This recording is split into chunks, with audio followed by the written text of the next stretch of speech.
We're going to dive straight in with our main story tonight, which concerns the presidential election, the thing you're actively ignoring so you can devote all your brain power to MILF Manor. If you're not watching, real quick, this season, not only are the MILFs dating hot younger men, they're also, and this is true, dating the young guys' dads as well. And it is exactly as awkward for everyone as you'd think. Today, you're going to be exploring a tantric yoga class. Oh, God. No way, no. There's some things that you just don't do with your son or with your father. Are you traumatized? A little bit. Yeah, I bet, although not to victim blame here, but you did sign up to bag MILFs in a televised sex contest, so no brain was ever leaving that manor unscarred. The election is in full swing right now, and it's pretty much your usual campaign. Candidates offering policy proposals, trading barbs, and occasionally getting convicted of 34 felonies and complaining about the judge. You saw what happened to some of the witnesses that were on our side. They were literally crucified by this man who looks like an angel, but he's really a devil. OK, Trump definitely doesn't know what the word literally means, but given his inability to talk about the Bible, it is possible that he doesn't know what crucified means either. Though I could be wrong. Maybe Jesus got nailed to planks because of his hush payments to a porn star. I don't know. I don't have the close personal relationship that Trump has with the Bible, which, for the record, is sourly holding it up like he's showing off the bug he just squashed with it. But as massively flawed as Trump is as a candidate, husband, boss, father and human being, he is currently slightly ahead of Biden in the polls, so there is a pretty good chance he could be back in the White House next year. And given that, it's worth talking about what he plans to do if he gets there, because Trump does have a second-term platform. You can go on his website and see it all laid out, and it is pretty alarming. For instance, here he is talking about his plans regarding trans rights. I will ask Congress to pass a bill establishing that the only genders recognized by the United States government are male and female, and they are assigned at birth. No serious country should be telling its children that they were born with the wrong gender, a concept that was never heard of in all of human history. Nobody's ever heard of this, what's happening today. It was all when the radical left invented it just a few years ago. That is really the Trump experience in a nutshell right there. Hateful ideology, a promise to make life harder for minorities, all wrapped up in a non sequitur so stupid it is inconveniently funny. The radical left invented trans people a few years ago? I'm sorry, what? Did they put it on Shark Tank and I somehow missed it? That is another instant classic line read from one of humanity's worst brains. Trump's also promising mass deportations in his next term. Here is Stephen Miller, his former advisor and first-draft Pixar villain, talking in depth about the logistics. So you grab illegal immigrants and then you move them to the staging grounds, and that's where the planes are waiting for federal law enforcement to then move those illegals home. You deputize the National Guard to carry out immigration enforcement, and then you also deploy the military to the southern border. The military has the right to establish a fortress position on the border and to say no one can cross here at all. Wow, those are some strong words from Miller there, only slightly undercut by his tendency to look at all times like a condom full of soup. But that is still just the beginning. Trump plans to require local law enforcement agencies to use measures like stop and frisk, cut funding for any school that has a vaccine or mask mandate, and impose a universal tariff of at least 10% on all imports. And notably, he's promising to get revenge on his enemies. At rallies, he's told supporters that I am your retribution, which sounds more like something you'd hear out of the mouth of Megatron than a major presidential candidate. And he's been specific about who exactly will be on the receiving end of that retribution. We will root out the communists, Marxists, fascists, and the radical left thugs that live like vermin within the confines of our country, that lie and steal and cheat on elections and will do anything possible. They'll do anything, whether legally or illegally, to destroy America and to destroy the American dream. First, was he falling asleep at the end there? But second, it's not usually a great sign when a politician starts referring to groups as vermin, unless, of course, they're running for mayor of Zootopia and they're gunning for the little rodentia votes. Then it's actually pretty savvy politics. And you're thinking, well, OK, Trump's making big, scary promises, but he did that in 2016 too, and he broke a lot of them. That is true, although he did also go on to do a lot of damage. He blew up the Iran nuclear deal, withdrew us from the Paris Climate Agreement, slashed access to food stamps and gave a huge tax cut to corporations. He separated children from their families at the border, suggested curing COVID with bleach or a bright light, summoned an insurrection and put in 3 Supreme Court justices who helped overturn Roe v. Wade and seemed to have no intentions of stopping there. But it is true that a lot of his other major policy goals, from ending the Affordable Care Act to getting Mexico to pay for his border wall, remained out of reach. Trump as president was sort of like a hamster in an attack helicopter. Sure, he wants to bathe the world in blood and terror. He wants it with his whole rotten hamster heart. But luckily, he doesn't know what buttons to press and his brain's the size of a peanut, so that puts some hard limits on the damage he's actually able to do. This time, though, Trump will have a lot more help. Not only are the courts more conservative and the Republican Party more firmly aligned with him, but a group of conservatives has come up with a plan of action to ensure that he can hit the ground running, and even if he does meet resistance from Congress or the courts, he will now have ways to go around them. That is why, while Trump's first term was bad, his second could be much, much worse. So tonight, let's talk about Trump's second term. Who's making those plans for him, what they entail, and how much damage they could do. And the main insight we have into all of this comes from something called Project 2025, which I know sounds like a sexy CW sci-fi drama starring Ashanti, Chad Michael Murray and Turtle from Entourage, but incredibly, it's even worse than that. Basically, Project 2025 aims to do for Trump's whole presidency what the Federalist Society did for his judicial picks, give him a step-by-step game plan that he simply has to execute and then take credit for. They've even made a promotional video for it. On Inauguration Day, the 4 years ahead seems like an eternity. It's not. Because the left has engineered our government and institutions to reject conservative ideology. The 2025 Presidential Transition Project brings together conservative organizations to ensure the policy and personnel are in place. On January 20th, 2025. Using 4 pillars, we are laying the foundation for the next president to end Washington's bureaucracy and restore American prosperity. Yeah, more than 100 conservative organisations have come together to work on this, and they're all there. You've got the Heritage Foundation, Liberty University, the NRA, Turning Point USA, Rodeo Clowns for Trump, the Centre for Ruining Thanksgiving, the Marriages Between a Man and His Property Institute, Arm the Unborn, the Union of Twitter Guys with Goatees and Wraparound Shades, Captain Planet Villains for a Brighter Tomorrow, and, of course, Americans for How Zoos Should Let You Fuck the Bald Eagles. They are all here. They've even produced a 900-page handbook on their goals, which are sweeping.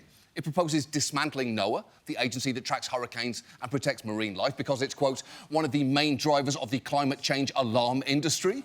It also proposes eliminating the Head Start programme, installing a pro-life task force to replace Biden's reproductive health care one, outlines plans to defund the DOJ, dismantle the FBI, and eliminate the Departments of Education and Commerce, and states that pornography should be outlawed and the people who produce and distribute it should be imprisoned. And these proposals are extreme because the people who wrote them are extreme. And they've been laying all of this out in plain view, mostly on conservative podcasts. One of the major architects of Project 2025 is Russell Vought, who served in the White House during Trump's first term. He's a self-described Christian nationalist, and here he is making a targeted pitch for one funding cut that Trump could make. I am opposed to the Department of Education because I think it's the Department of Critical Race Theory. 100%. I mean, you have grants after grant of culturally responsive learning where you're funding essentially a cultural revolution, not just with teachers, but with the students. That's what all this wokeism is about. Yeah, apparently the Department of Education is funding a cultural revolution. I presume that is why every kindergarten classroom now has the new edition of Brown Bear, What Do You See?, where he responds, a parasitic member of the bourgeoisie. But Vought and the rest of the Project 2025 team aren't just devising policy. They're making sure they'll have the right people in place to implement it. One of the reasons Trump got off to a slow start last time is that because nobody expected him to win, there wasn't a plan in place for what to do once he did. Jared famously toured the Obama White House not long after the election and asked how many of the individuals there would remain into the next administration, to which someone presumably had to tell him, not many, you fucking idiot. You have to hire people yourself. That is what you just won. But that confusion won't happen this time because Project 2025 is assembling a database of prospective hires, not just for the White House, but across the entire federal government, that they've likened to a conservative LinkedIn. Here's one of the leaders of that effort, John McEntee, making his pitch for people to sign up. If you want to work and make a difference, you can go to project2025.org. You can apply, you can take the training, you can learn about being a political appointee and how to be effective, which is so important. Okay, you got the job, now what do you do? How do you take on the bureaucracy? How do you do all of these things? So that's where we're trying to help just give the president a little leg up on staffing. It's essentially an open audition for people who might want a new job because they lost their old one back on January the 6th for some reason. And their goal here is clear: to assemble an army of vetted, trained staff who can begin dismantling the administrative state from day one, which is a little weird if you think about it. They're assembling an army of future government bureaucrats who hate the government. If you were interviewing for a job at Cheerios and the interviewer said, "Why do you want to work here?" and you replied, "Because I hate Cheerios and want to destroy it," you'd be immediately grabbed by security and never seen again. You think Cheerios fucks around? You think you rule the cereal aisle for 80+ years without burying some bodies? Fuck around with Cheerios, and I promise you'll find out. And once Project 2025's wrecking crew is in place, they've outlined a number of strategies that can be used to make sure Trump can do as much as possible without needing Congress. A lot of them derive from the so-called unitary executive theory, which was developed during the Reagan years. Its supporters argue that Article 2 of the Constitution gives the president complete control of the executive branch. As one person who's read that manifesto puts it, it turns the separation of powers among the three branches into a game of rock, paper, scissors, except rock beats everything. Here is one example. There used to be a thing called impoundment, where a president could stop or redirect money that Congress had already appropriated for something. Congress actually made that illegal in 1974 after some abuses during the Nixon administration. It may ring a bell for you because it came up during Trump's first impeachment hearings when he held up aid to Ukraine to try and get them to look for dirt on the Biden family. But Trump's team now wants to bring impoundment back to thwart anything liberal that comes out of Capitol Hill. Just listen to Larry Kudlow, one of Trump's top economic advisors in his first term, get very excited when talking about it. So let's get back to, you and I agree. How about giving the power of empowerment to the president? Empowerment. This is a great idea. Impound their tuchuses off. Impound their rear ends off. That's what you do. And leave all this legislative BS. Just impound. Wow, he's getting fired up there. Also, impound their rear ends off sounds less like a statement about presidential power and more like a slogan from a Pride event in the Cars universe.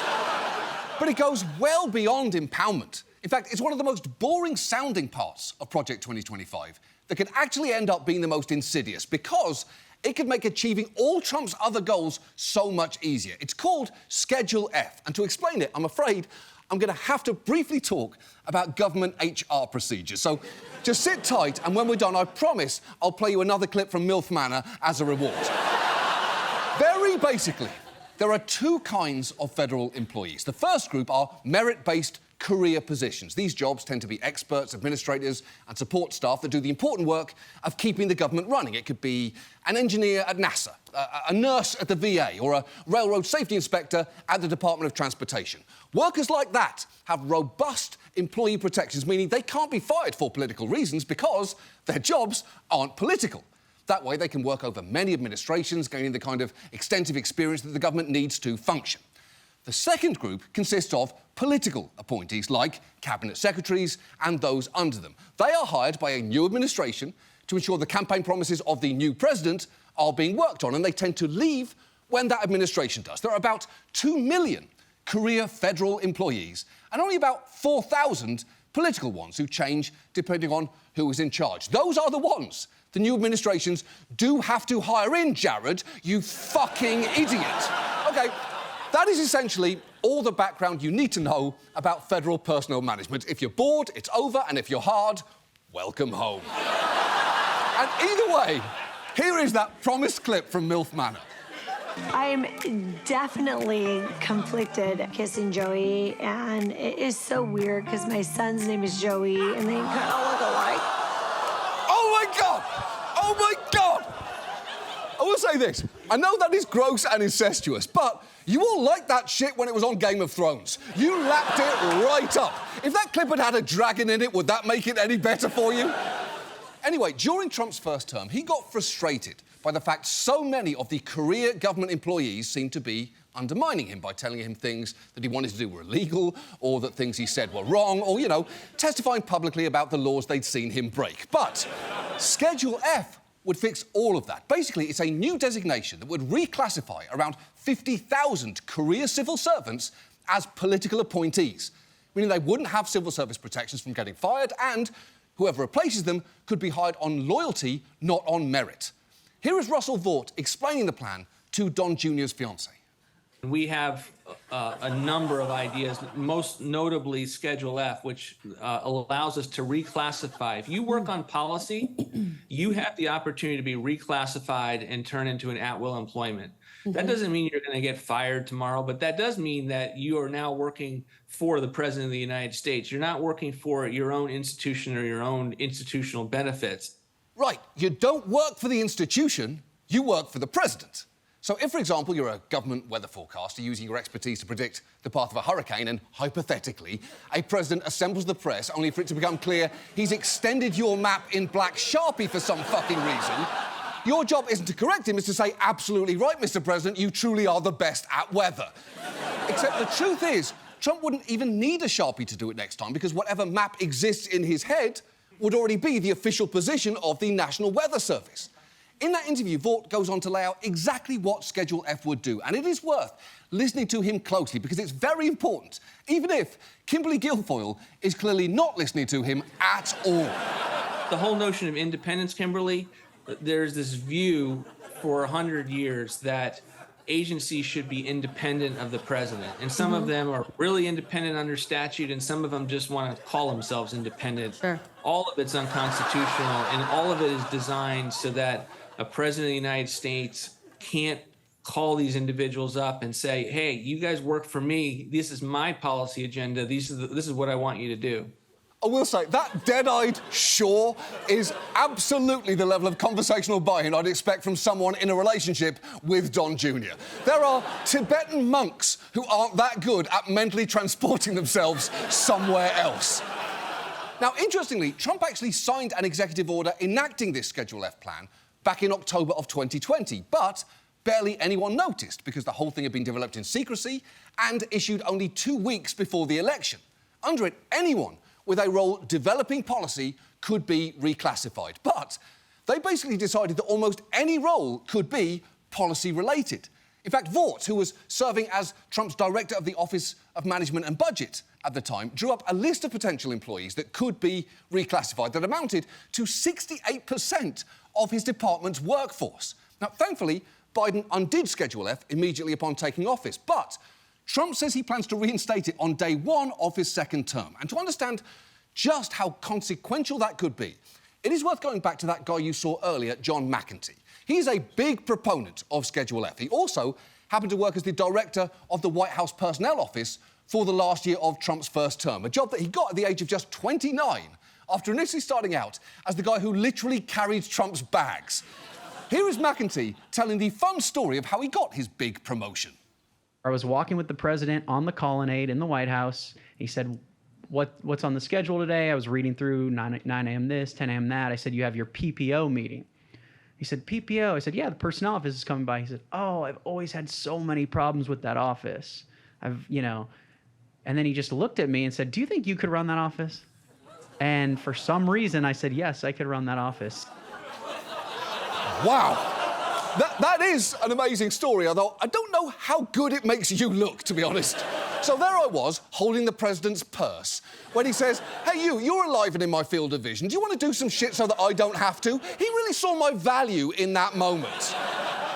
By all accounts, McEntee used his sudden power to purge anyone even suspected of disloyalty to the president. His team pulled in even fairly low-level employees to make sure that they towed the Trump party line. For instance, an office assistant at the DOJ was asked to explain why she'd voted in a local Democratic primary a few years earlier. And employees were expected to endorse policies that had nothing to do with their work. Officials at the EPA and HUD were apparently asked, do you support the president's plan to withdraw all US troops from Afghanistan? And pity the random plant biologist at the EPA, who had to be like, I don't know, how will it affect ferns? Incidentally, since leaving the White House, McEntee has kept busy not only working on Project 2025, but also starting this terrible conservative dating app called The Right Stuff. I've got to tell you about something I am so excited to announce. A dating app for all of us conservatives. You'll start off by building your perfect profile. No pronouns necessary. We want you to put your best foot forward, which includes your favorite photos of yourself doing what you love or being with the people you love. Our prompts give you the opportunity to let people know various sides of you. So remember, be authentic and creative. OK, a few things. First, you don't need a new dating app to find conservatives online. Just go onto any existing app and filter for people who describe their views as moderate. Any single woman in a big city can tell you, moderate just means I'm a right-wing nut job, but I'd like to get laid, please. And there is so much in that ad, from the image of Trump himself in one of the profile photos to the fact that some of those fun prompts include naming your favourite liberal lie. And if you actually go on the app, you'll find another prompt for you to fill in that just says, January 6th was. And what is the right answer when a dating app asks you to rate an insurrection? January 6th was a total turn-on. Now get over here and shatter my arsehole like it's a Capitol window. McEntee also created a TikTok account for the site where every video seems to be a POV shot of what it's like to be on a date with him, which seems to be an absolute nightmare. I was watching TV yesterday, which I usually don't do, and I noticed something with the commercials. When did everyone in America become black and gay? Do you really think handing over your gun ends gun violence? That's like chopping off your own dick to stop rape. If you say Palestinians deserve a homeland just for themselves, you're woke. But if you say white people deserve a homeland just for themselves, you're racist? It's funny how New York went from trying to ban big gulps to people openly shitting in the street. OK, you clearly have some questions there, and I can see your food is getting cold. So real quick, one, everyone in America isn't black and gay, though some people are, and sometimes they do appear in commercials. Two, to be clear, I think you just made yourself the rapist in your own hypothetical there. Three, is wanting a homeland just for white people racist? Yes, yes it is, thanks for asking. And finally, people in New York have been shitting openly in the street long before big gulps were even invented. And it's an odd thing to bring up seconds before inserting an entire hamburger into your face. And while I know those TikToks are very, very dumb, one of them is actually a pretty good reminder of McEntee's entire philosophy when it comes to government staffing. So Elon Musk cut 90% of Twitter's staff, and it's still working fine. Should we try that with government next? Yeah, is that the best comparison, though? Because I'm not sure Twitter is working fine so much as it's a ruined castle slowly sinking into the bog of irrelevance. But I guess there are a lot more Nazis on there now, which does seem to track with your plans for government. And look, I am not saying there aren't lots of ways to make the government more efficient. There are, but this isn't the way to do it. Because there is clearly a problem with making large chunks of the government subordinate to the whims of the chief executive and his advisor / amateur food comedian / founder of trad wife eHarmony. Especially when this particular chief executive famously values loyalty over all else. Just listen to this head of a government worker union point out the obvious. Do you want people doing scientific research at the Nuclear Regulatory Commission who don't have the qualifications to perform that kind of work? Their only qualification is an allegiance to the Trump agenda? It's very disheartening and it's scary. I think that there will be a massive exodus of competence. Right. When you fire everyone who knows what they're doing and only hire people who will say yes to the rich guy in charge, that's not a recipe for good government, it's a recipe for the Titan submersible. I don't want scientific research about nuclear power being done by people without experience. I don't want my latte being made by someone without experience. Oh, it's your first day? I'm sorry. Step aside, please. Give me the barista with a sleeve of techno-botanical stick and poke tattoos and a septum piercing who's worked here for 5 years and who hates everybody here. Experience matters. And look, there are agencies where you obviously don't want a president interfering for political advantage, like the Department of Justice or the EPA. But across the whole government, with Schedule F, a president could exert a lot of power and enact a lot more policy simply by telling his loyalists what to do.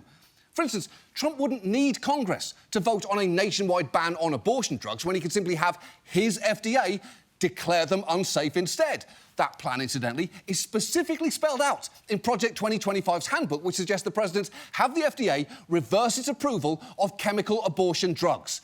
Something that is a pet project for Vaught himself, who has said, among other things, the families of the West are not having enough babies for their societies to endure. In fact, for all Trump's talk of wanting to get rid of the deep state, Schedule F isn't eliminating it, it is creating a deep state that is loyal to him and driving good people out of government. And people across the political spectrum have been raising alarms about this. Robert Shea, a senior official under George W. Bush, a self-described hugely conservative, loyal Republican, has said hiring people based on personal political loyalties would produce an army of suck-ups, adding, I can't overstate my level of concern about the damage this would do to the institution of the federal government.